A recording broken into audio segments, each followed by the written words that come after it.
মৌলিকভাবে মানুষ দুই প্রকার। কয় প্রকার? কাল কিয়ামতের ময়দানে এই মানুষগুলোই জিন জাতি এবং ইনসান, জিন এবং ইনসান, এই দুই জাতির ভিতরে দুইটা শ্রেণী আছে। এটা মৌলিকভাবে একটা হলো জান্নাতি দল, আর একটা হলো কি? সবাই বলে না। একটা জান্নাতি হলে আর একটা কি হবে? জাহান্নামী। এটা সহজ হিসাব। এক মানে অর্থাৎ ডানপন্থী যারা হবে তারাই জান্নাতে প্রবেশ করবে, সুবহানাল্লাহ। আর যারা বামপন্থী হবে তারা কোথায়? জাহান্নামে প্রবেশ করবে। যেমন আমাদের যখন কোনো আত্মীয় স্বজন মারা যায় বা কারো বন্ধু মারা গেল, যদি এই সংবাদটা আমরা শুনি, হয়তো প্রথমে ইন্না লিল্লাহি ওয়া ইন্না ইলাইহি রাজিউন এই আয়াতটা পড়ি না? এটা একটা আল্লাহর কোরআনের কথা, কোরআনের একটা আয়াত। আমরা মানুষ মারা গেলে এটা পড়ি। এরপরে আরেকটা কথা বলি, সেটা হলো যে সর্বোপরি আমরা তার জন্য দোয়া কামনা করি। কি দোয়া? যে ওই মানুষটাকে, ওই ব্যক্তিটাকে আল্লাহ পাক রব্বুল আলামিন যেন জান্নাত দান করে, বলেন সুবহানাল্লাহ। এই দোয়াটা আমরা করি না? যখন কেউ মারা যায় আমরা বলি, আল্লাহ আপনার ওই বান্দাটাকে আপনি কি করেন? জান্নাতের আলা মাকাম দান করেন, অথবা আপনি তাকে জান্নাতুল ফেরদাউস দান করেন। আবার আমরা যখন দোয়া করি সেই দোয়ার ভিতরেও আমরা সবসময় কি বলি?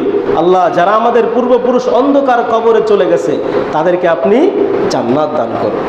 এই যে জান্নাতের কথা আমরা শুনি, জান্নাতের দোয়া করি, জান্নাতে প্রবেশ করতে বলি, কিন্তু জান্নাতটা কি ধরনের জায়গা, জান্নাতটা কেমন হবে সেটা আমরা হয়তো সবাই জানি, কিন্তু এর ভিতর আরও কি কি নিয়ামত রাজি আছে সবাইকে আমরা সব জানি? জানি না। তো এই জান্নাতটা এমন একটা জায়গা বা এমন একটা স্থান, এর ভিতরে এমন নিয়ামত রাজি আছে যেগুলো শুনলে মনে হবে যে আমরা এখনই জান্নাতে প্রবেশ করি, সুবহানাল্লাহ বলেন। মানে এমন একটা জান্নাত, এমন একটি স্থান, এমন একটি অবস্থান করার জায়গা যার ভিতরে এত নিয়ামত রাজি দিয়ে আল্লাহ পাক জান্নাতটাকে সাজাইছেন, এটার বর্ণনা যদি আমরা শুনি মনে হবে আল্লাহ আর দেরি করার দরকার নাই, তাড়াতাড়ি আমাদেরকে মৃত্যু দান করে এখনই জান্নাতে প্রবেশ করেন। আল্লাহু আকবার বলেন। এত নিয়ামত রাজি। তো এই জান্নাত আর জাহান্নাম, এই দুইটার রাস্তা কি এক হবে?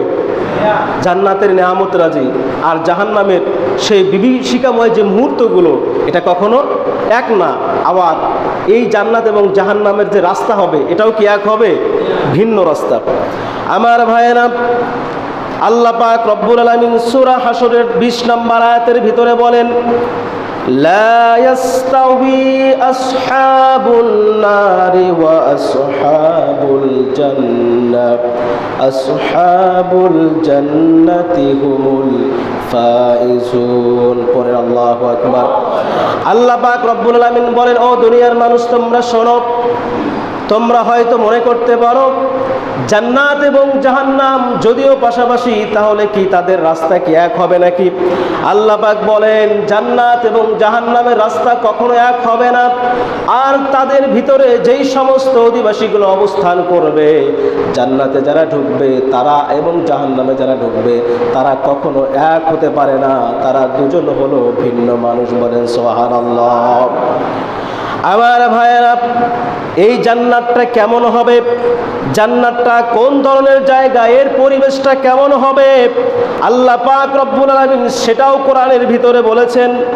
সূরা সিজদার ভিতরে আল্লাহ পাক 17 নম্বর আয়াতের ভিতরে বলেন, ফালা তা'লামু নাফসুম মা উখফিয়া লাহুম মিন কুররাহ আ'য়ুনিন জাযাউম বিমা কানু ইয়া'মালুন। জোরে বলেন আল্লাহু আকবার। আমার আল্লাহ পাক বলেন, ও দুনিয়ার মানুষ তোমরা শোনো, জান্নাতের পরিবেশটা কেমন হবে এটা দুনিয়ার কেউ জানে না, কেবলমাত্র একমাত্র আমি আল্লাহ পাক রব্বুল আলামিন নিজেই জানি, বলেন সুবহানাল্লাহ। এর যে পুরস্কার, এই জান্নাতের যে পুরস্কার আপনাকে আমাকে দেওয়া হবে, অর্থাৎ যারা জান্নাতি হবে তাদেরকে যে জান্নাতটা দেওয়া হবে, এর পরিবেশটা কেমন হবে, এর সৌন্দর্য কেমন হবে, আল্লাহ পাক বলেন এটা আমি গোপন রেখেছি, কোনো মানুষ এর খবর বা এর সংবাদ কেউ জানে না, কেউ বলতেও পারে না, বলেন আল্লাহু আকবার। জান্নাতে যাওয়ার আশা আছে? কথা বলেন, জান্নাতে যাওয়ার নিয়ত আছে? সবাই তো জান্নাত যেতে চায়, কিন্তু জান্নাতের কাজ তো করা লাগবে নাকি? জান্নাতের কাজ না করলে কি জান্নাত যাওয়া যায়? যাওয়া যাবে না। আপনি যদি দুনিয়ার ভিতরে ভালো কাজ করেন তাহলে আপনার নামে কেউ মামলা দিবে না। আর যদি আপনি অন্যায় করেন, খুন করেন, রাহাজানি করেন, চুরি ডাকাতি করেন, এগুলো করলে কি আপনার জন্য দেশে একটা আইন আছে না, পানিশমেন্ট আছে না নাই? আপনাকে জেলখানায় নিয়ে যাওয়া হবে 1 মাস 2 মাস 1 বছর 2 বছর এমনকি 14 বছর, এমনকি যাবজ্জীবন কারাদণ্ড আপনাকে দেওয়ার অনুমতি বা রাইট আমাদের দেশের আইনের আছে না নাই? এটা একটা সিস্টেম। ঠিক কাল কিয়ামতের ময়দানেও যদি আপনি ভালো কাজ করে যেতে পারেন তাহলে আপনার জন্য সেই সুন্দর বালাখানা জান্নাত আপনার জন্য তৈরি হয়ে আছে, রেডি হয়ে আছে, প্রস্তুত হয়ে আছে। আর যদি আপনি আমি খারাপ কাজ করে যাই তাহলে আমার জন্য পানিশমেন্ট স্বরূপ জাহান্নামের সেই বিভীষিকাময় মুহূর্তের সেই কঠিন শাস্তি আপনার আমার জন্য অপেক্ষা করছে। কথা বলেন ঠিক কি না? এজন্য জান্নাতের কাজ করতে হবে।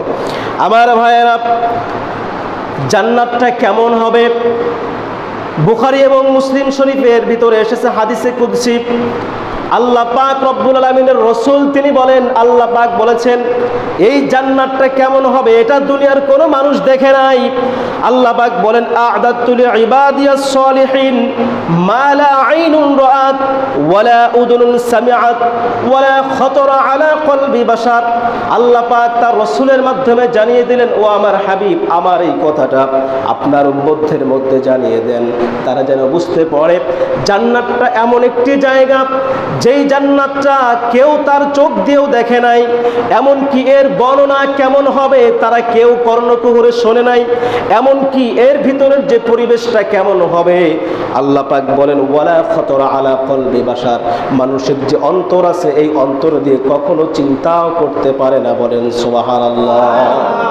জান্নাতের পরিবেশ এত সুন্দর, এত নয়নবিরাম জিনিস দিয়ে আল্লাহ পাক জান্নাত সাজাইছেন। এই জান্নাতটা আল্লাহ পাক তিনি নিজেই বলছেন যে এটা কেউ চোখেও দেখে নাই, এমনকি কানেও শোনে নাই, এমনকি এর ভিতরে যা কিছু আছে তারা মানুষ তার অন্তরে, তার কলবে, তার হৃদয়ে কখনো সে অনুভবও করতে পারবে না। বলেন আল্লাহু আকবার।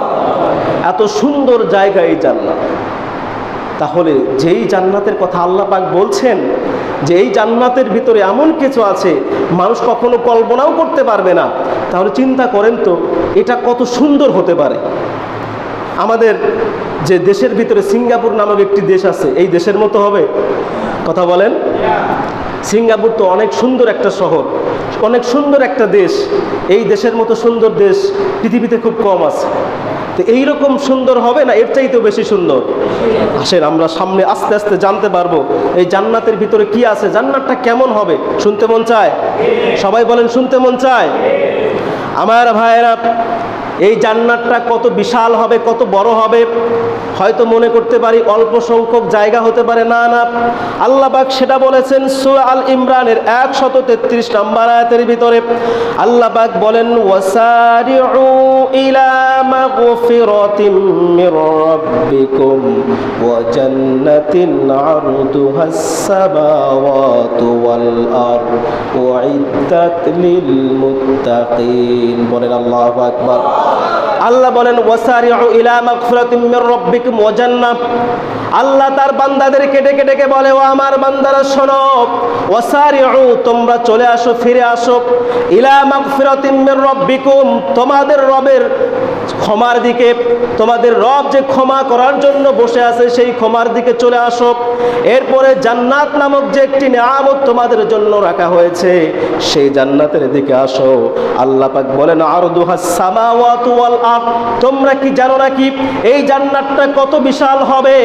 7 তবক আসমান, 7 তবক জমিন যেটা আছে এর চাইতেও আরো বড় হবে জান্নাত। বলেন সুবহানাল্লাহ। এর চাইতে বড় জান্নাত। আসমান জমিন, এক আসমানের পরে আরেক আসমান, দ্বিতীয় তৃতীয় চতুর্থ পঞ্চম ষষ্ঠ সপ্তম, লা মাকান লা জামান, সিদরাতুল মুনতাহা, আরশে আজিম। আল্লাহ পাক রব্বুল আলামিন যে জায়গায় বসে আছেন সেই কুরসির ভিতরে, এবং এত বড় বিশাল আমাদের আকাশের উপরে আপনার আমার জন্য আল্লাহ পাক রব্বুল আলামিন সূর্য, চন্দ্র, গ্রহ, নক্ষত্র, এরপরে ব্ল্যাক হোল, কত কিছু দিয়ে সাজিয়ে আল্লাহ পাক আকাশটাকে সাজিয়েছেন। এরপরে জমিনের নিচে যান আপনি, 7টা স্তর পাড়ি দিয়ে তাহতা সারা পর্যন্ত যান। এইটা খালি চোখে কেউ দেখতে পারবে? জোরে বলেন, কেউ দেখতে পারবে? কেবলমাত্র যাদের রুহানিয়া ইলম আছে, যাদের মারিফাতের ইলম কলবটা যাদের জারি আছে, কেবলমাত্র তারাই এই নিদর্শনগুলো আল্লাহ পাক রব্বুল আলামিনের মহিমায়, আল্লাহ পাক রব্বুল আলামিনের গরিমায় তারা দেখতে পারে। বলেন সুবহানাল্লাহ। এছাড়া দুনিয়ার কোনো মানুষ এইটা দেখার ক্ষমতা রাখে না। জান্নাত কত বিশাল হবে!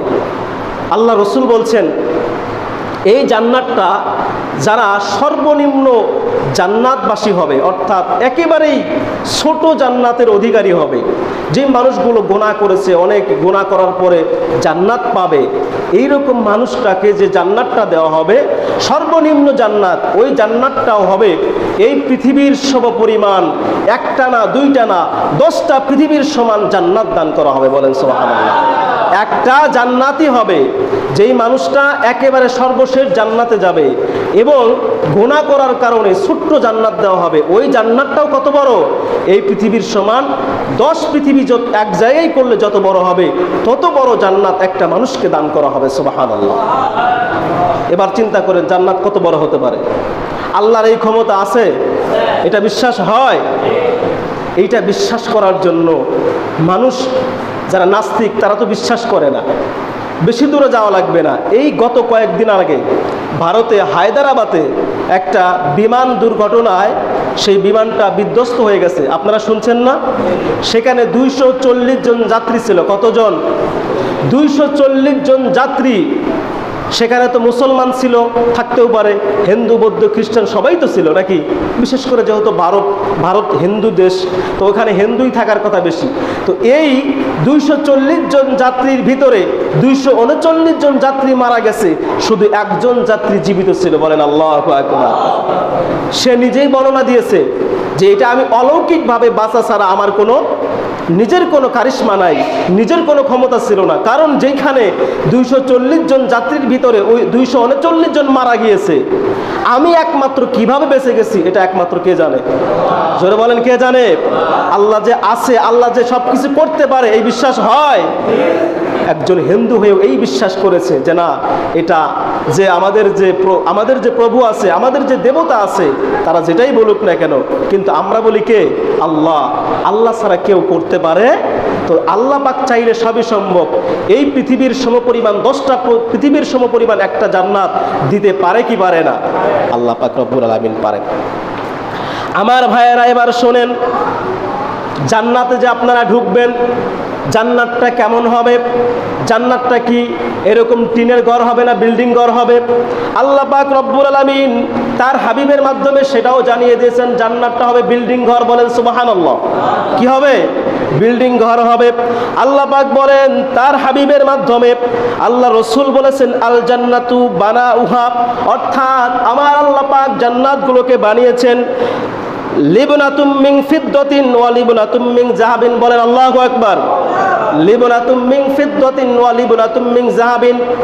আমাদের যে বিল্ডিংগুলো তৈরি করা হয়, এই বিল্ডিংগুলোর যে ইট তৈরি করা হয় এটা তো মাটি থেকে, ঠিক কিনা?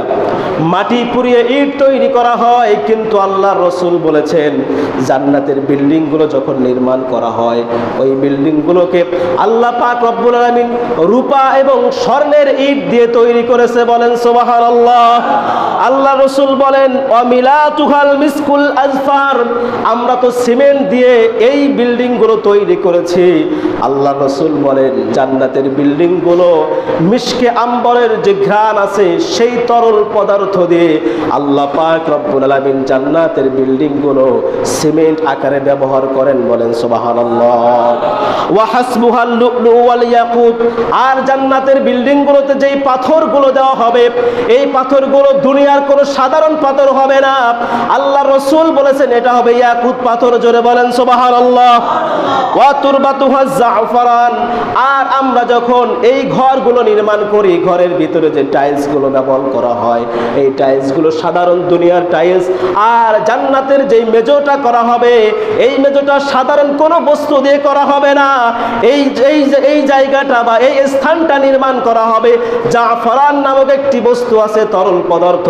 সেই পদার্থ দিয়ে আল্লাহ পাক রব্বুল আলামিন আমাদের সেই জান্নাতের বিল্ডিং এর মেজোগুলো তৈরি করবেন। সুবহানাল্লাহ। কত চমৎকার হবে সেই জান্নাত! কল্পনাও করতে পারবেন না। এই জান্নাতের নিদর্শন, জান্নাতের ভিতরে যত নাজ নিয়ামত আছে, আমরা আস্তে আস্তে ভিতরে প্রবেশ করব আর জান্নাতের ভিতরে কি আছে সব জানবো। এবার তো জানলেন জান্নাতের বিল্ডিং কিভাবে হবে, কিন্তু আপনি কি জানেন নাকি জান্নাতের দরজাটা কত বিশাল হবে, কত বড় হবে? আল্লাহ রাসূল সাল্লাল্লাহু আলাইহি ওয়াসাল্লাম বলেন, আপনারা জানবেন মক্কা শরীফ থেকে বাহরাইনের দূরত্ব হলো 3000-এর দূরত্ব। কত হাজার? 3000 কিলোমিটারের দূরত্ব। আল্লাহ পাক যেই জান্নাতের দরজাগুলো তৈরি করবেন, এই জান্নাতের দরজাগুলো মক্কা শহর থেকে সেই বাহরাইনের হাজার নামক যে শহর আছে, এইটা দূরত্ব হলো 3000 কিলোমিটার। আল্লাহ রাসূল বলেন জান্নাতের এক একটা দরজার এরকম প্রস্থ হবে তা 3500-এরও বেশি। জোরে বলেন সুবহানাল্লাহ। তাহলে আমাদের যে ঘরের দরজা এই 2 হাত 3 হাত এরকম না, আরো বিশাল, 3500, অর্থাৎ 3000-এর অধিক হবে। 3000-এর অধিক যদি দরজা হয় তাহলে কত বিশাল হবে, কল্পনাও করতে পারবেন না। এখন অনেকে মনে করবে যে এত বড় বিশাল দরজা দিয়ে মানুষ কিভাবে প্রবেশ করবে, আমরা তো ছোট্ট থাকবো। না, ওই দিন মানুষগুলো বিশাল হবে। সুবহানাল্লাহ বলেন। মানুষগুলো অনেক সুন্দর হবে, বিশাল হবে। জান্নাতের দরজা শুনলেন, জান্নাতের দরজা কত বড় হবে। এবার শুনেন জান্নাতের ওয়েদারটা কেমন হবে। এরকম গরমও থাকবে না, শীতও থাকবে না, খুব বেশি গরমও থাকবে না, খুব বেশি শীতও থাকবে না। সূরা দাহর 13 নম্বর আয়াতের ভিতরে আল্লাহ পাক বলেন, লা ইয়ারাউনা ফিহা শামসাও ওয়ালা জামহারিরা। বলেন আল্লাহু আকবার। আল্লাহ বলেন, ও জান্নাতীরা শোনো শোনো, তোমরা যখন যেই জান্নাতের ভিতরে প্রবেশ করবা, তোমরা কি জানো নাকি এই জান্নাতের ভিতরে খুব বেশি গরমও থাকবে না, আবার খুব বেশি শীতও থাকবে না। সুবহানাল্লাহ। এত সুন্দর আরামের একটি জায়গা হবে যেখানে খুব গরমও থাকবে না। যেমন এখন খুব গরম, গরম না? এই যে বৃষ্টি হচ্ছে তারপরে গরম আছে না? বৃষ্টি হচ্ছে অথচ গরমও লাগতেছে। কিন্তু জান্নাত এমন একটি জায়গা যেখানে গরমও থাকবে না, আবার শীতও থাকবে না, নাতুশীত অবস্থায় থাকবে, আরামদায়ক একটি অবস্থান থাকবে। সেখানে ঢুকলে, ওই জান্নাতের ভিতরে ঢুকলে আপনার কখনো মনেই যাবে না যে আপনি সেখান থেকে বের হয়ে যান। বলেন আল্লাহু আকবার। জান্নাতের ভিতরে তো প্রবেশ করবেন। এবার জান্নাতে প্রবেশ করলেন, কিন্তু জান্নাতের ভিতরে আসবাবপত্র আছে না নাই? জোরে বলেন আছে না নাই? আপনি আমার, আপনার আমার ঘরটা সাজানোর জন্য এরকম হাজার হাজার টাকা খরচ করে ফার্নিচার কিনে ঘরটাকে সাজানোর ব্যবস্থা করি, যেন ঘরটাকে সুন্দর দেখা যায়। ওয়ালগুলোতে টাইলস করি, আবার ঘরের ভিতরে শোকেস, আলমারি, কত সুন্দর সুন্দর আসবাবপত্র দিয়ে ঘরটাকে সাজাই। আর যেই আল্লাহ পাক রব্বুল আলামিন মানুষ সৃষ্টি করেছেন, মানুষদেরকে জান্নাত দান করবেন, সেই জান্নাতের ভিতরে আসবাবপত্র থাকবে কি থাকবে না? অবশ্যই থাকবে। আল্লাহ পাক রব্বুল আলামিন সূরা রহমানের ৭৬ নম্বর আয়াতের ভিতরে আল্লাহ পাক বলেন, মুত্তাকিইনা আলা রাফরাফিন খুদুরিন ওয়া আবকারিয়িন হিসান।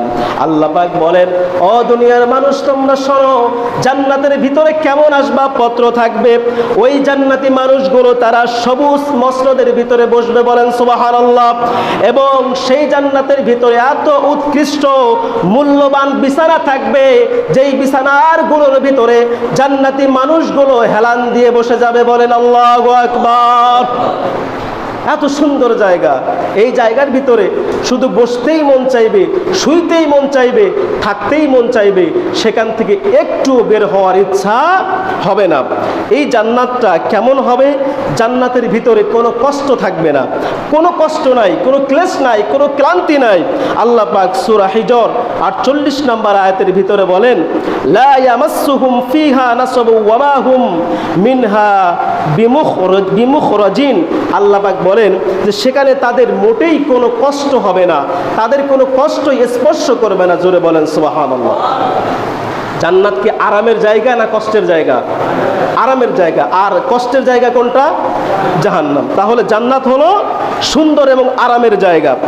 এই জান্নাতের ভিতরে আরো কি থাকবে? আল্লাহ পাক রব্বুল আলামিন বলছেন, দুনিয়ার ভিতরে একজন সুন্দরী রমণীর দিকে দেখলেই আমাদের ইচ্ছা হয় ওই রমণীর কাছে যেতে। এরকম হয় কি হয় না?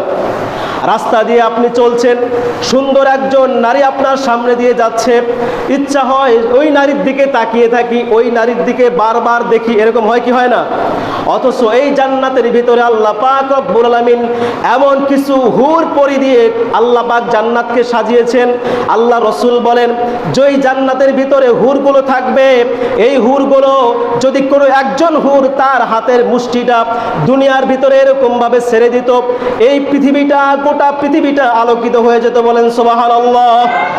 তাদের সৌন্দর্য, তাদের রূপ, তাদের যৌবন আল্লাহ পাক এত সুন্দর করে রেখেছেন যেটা কেউ কল্পনাও করতে পারবে না। আল্লাহ পাক বলেন, এই জান্নাতের ভিতরে আমি হুর দিয়ে জান্নাতগুলোকে সাজাবো, যারা জান্নাতি হবে তাদেরকে এই হুরগুলো দান করা হবে।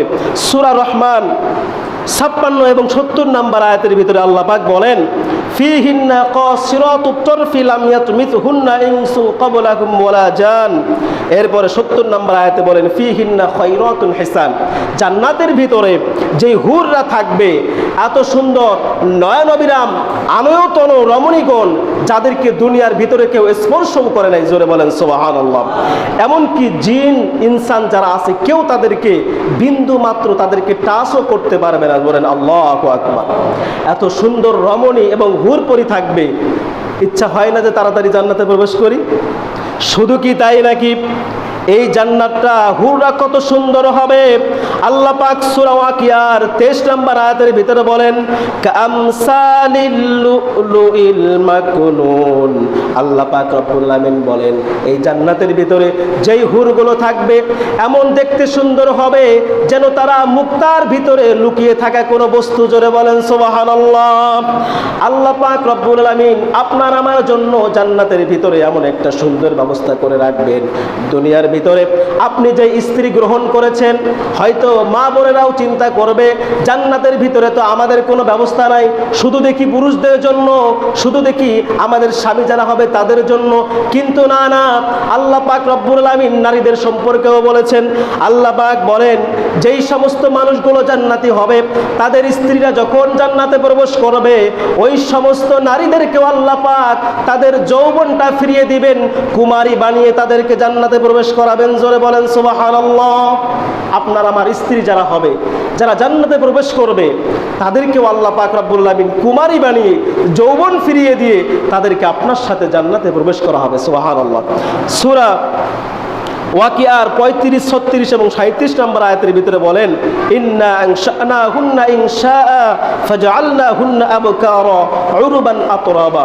আল্লাহ পাক বলেন, আমি জান্নাতি রমণীগণকে বিশেষভাবে সৃষ্টি করেছি, বিশেষভাবে বিশেষ রূপে সৃষ্টি করেছি, অতঃপর তাদেরকে করেছি কুমারী। অর্থাৎ যেদিন জান্নাতে প্রবেশ করানো হবে তাদেরকে সেদিন কুমারী বানিয়ে জান্নাতে প্রবেশ করানো হবে। বলেন সুবহানাল্লাহ। আবার আসেন, জান্নাতের ভিতরে সবই পাবেন, কিন্তু জান্নাতের ভিতরে 3টা জিনিস থাকবে না। কয়টা? জোরে বলেন, কয়টা জিনিস থাকবে না? 3টা জিনিস থাকবে না। 1 নাম্বার হলো, আপনি জান্নাতে প্রবেশ করবেন, কিয়ামত থেকে কিয়ামত হয়ে যাবে, এরকম ভাবে যুগের পর যুগ চলে যাবে, বছরের পর বছর চলে যাবে, কিন্তু কখনো অসুস্থতা আপনাকে স্পর্শ করবে না। জোরে বলেন সুবহানাল্লাহ। 2 নাম্বার হলো, যেই মানুষগুলো জান্নাতের ভিতরে প্রবেশ করবে, আল্লাহ পাক রব্বুল আলামিন তাদেরকে যৌবন ফিরিয়ে দিবেন, যুবক হয়ে যাবে, কখনো তাদেরকে বুড়া বা বৃদ্ধ বয়সে উপনীত হবে না। জোরে বলেন সুবহানাল্লাহ। এজন্য আল্লাহ রসুল বলেন, কখনো কোনো বয়স্ক বুড়া মানুষ জান্নাতে প্রবেশ করবে না, কালো মানুষ জান্নাতে প্রবেশ করবে না। আল্লাহ রসুল একদিন সাহাবীদেরকে নিয়ে বসে এই কথাগুলো বলছিলেন। এমন সময় একজন বৃদ্ধা মহিলা বললেন, ওগো আল্লাহর রসুল, যদি বৃদ্ধা বা বৃদ্ধ মানুষ জান্নাতে প্রবেশ না করে তাহলে আমার কি উপায় হবে? আমি তো বৃদ্ধা মানুষ, আমি কি জান্নাতে যেতে পারবো না? আল্লাহর রসুল বলেন, ও আমার আম্মা, ও আমার মা, শোনো, আল্লাহ পাক রব্বুল আলামিন তোমার মতো বৃদ্ধা বা বৃদ্ধদেরকে জান্নাতে প্রবেশ করাবে না। কারণ হলো, জান্নাতের ভিতরে তোমরা তো সুন্দর উপভোগ করতে পারবে না, জান্নাতের ভিতরে তোমরা খেল তামাশা করতে পারবে না। এজন্য আল্লাহ পাক তোমাদের সকলকে সেদিন যুবক বানিয়ে, 23 থেকে 30 বছরের যুবক বানিয়ে জান্নাতে প্রবেশ করাবে। বলেন সুবহানাল্লাহ। সেদিন তাদের মোষ হবে সুন্দর, তাদের চেহারা হবে সুন্দর, এত সুন্দর হবে যে সুন্দরের বর্ণনা পৃথিবীতে কেউ দিতে পারবে না। এত সুন্দর হয়ে সেদিন জান্নাতে প্রবেশ করবে। জান্নাতে প্রবেশ করলেন, হুর পেলেন, এত আসবাবপত্র পেলেন। জান্নাতে আপনাকে সেবা করার জন্য আল্লাহ পাক রব্বুল আলামিন 1 না 2 না 80,000 খাদেম সেদিন আপনার জন্য নিযুক্ত করবে। বলেন সুবহানাল্লাহ। কত হাজার খাদেম? 80,000 খাদেম নিযুক্ত করবে আপনার আমার জন্য। দুনিয়াতে কয়জন খাদেম আছে? কথা বলেন। আছে একজনও খাদেম নাই যে আপনার জন্য খেদমত করবে বা আপনার পাশে থাকবে। কিন্তু জান্নাতের ভিতরে আপনি প্রবেশ করছেন। হয়তো দুনিয়াতে আপনি রিক্সা চালক ছিলেন, দুনিয়ার ভিতরে আপনি রিক্সা চালিয়েছেন, ভ্যান চালিয়েছেন, আপনি খেটে খাওয়া মানুষ, দৈনিক কাজ করেন, মানুষের কাজ করেন। যদি আপনি জান্নাতি হতে পারেন, খোদার কসম করে বলি, আল্লাহ পাক সেদিন আপনাকে এত সম্মান দান করবেন, 80,000 খাদেম দিয়ে আপনাকে সেদিন খেদমত করাবে। জোরে বলেন সুবহানাল্লাহ। জান্নাতের ভিতরে আপনার জন্য আরো কি থাকবে? আল্লাহ পাক বলেছেন সূরা দাহরের 5 নম্বর আয়াতের ভিতরে, আপনার আমার জন্য যারা জান্নাতি হবে সেদিন আল্লাহ পাক এক প্রকার শরাবের ব্যবস্থা করে রেখেছেন। আল্লাহ পাক বলেন, ইন্নাল আবরারা ইয়াশরাবুনা মিন কাসিন কানা মিজাজুহা কাফুরা। আল্লাহ পাক বলেন, নিশ্চয়ই সেদিন জান্নাতি যারা হবে ওই সমস্ত মানুষগুলো এমন এক পানপত্র হতে পান করবে, যেই পানপত্রটা হবে শরাবের পানপত্র। জোরে বলেন সুবহানাল্লাহ। আর সেই পানির ভিতরে বা সেই শরাবের ভিতরে আল্লাহ পাক জান্নাতের কাফুর দিয়ে মিশ্রিত করে দিবেন। জোরে বলেন সুবহানাল্লাহ। এত সুন্দর শরাব থাকবে। শুধু তাই না, জান্নাতের ভিতরে আপনার জন্য 4 ধরনের শরাব থাকবে। কত ধরনের? 4 ধরনের শরাব থাকবে, 4 ধরনের পানীয় থাকবে। যেই পানীয়গুলো পান করলে আপনার কখনো তৃষ্ণা আসবে না, কখনো তৃষ্ণা অনুভব হবে না, কখনো ক্ষুধা আসবে না।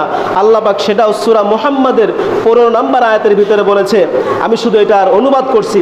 আল্লাহ পাক বলছেন যে জান্নাতি যারা হবে, মুত্তাকি যারা হবে, এদের যেই জান্নাতে প্রবেশ করানো হবে, এদের জন্য ফিহা আনহারুম মিন মাইন গায়রি আনিস, তারা যেই পানির নহর পাবে, এরপরে দুধের নহর পাবে, এরপরে মধুর নহর পাবে, এরপরে পাবে শরাবের নহর, যেইগুলো পান করলে কখনোই তার তৃষ্ণা আসবে না। জোরে বলেন সুবহানাল্লাহ।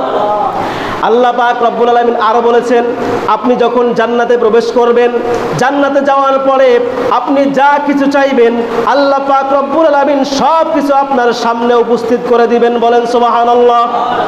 ঘরের ভিতরে আপনি যখন আপনার স্ত্রীকে রাতের 2টা বা 3টার সময় যদি কোনো খাবার চান, আপনার স্ত্রী বিরক্ত হতে পারে, কিন্তু জান্নাতের ভিতরে আপনি আল্লাহ পাক রব্বুল আলামিনের কাছে শুধু মনের ইচ্ছাটা প্রকাশ করবেন, মনের ভিতরে শুধু উদয় হবে, সাথে সাথে আল্লাহ পাক রব্বুল আলামিন সেই খাবারগুলো আপনার সামনে হাজির করে দিবে। বলেন সুবহানাল্লাহ। এত সুন্দর সেই জায়গা, এটার বর্ণনা দিতে গেলে শেষ হবে না।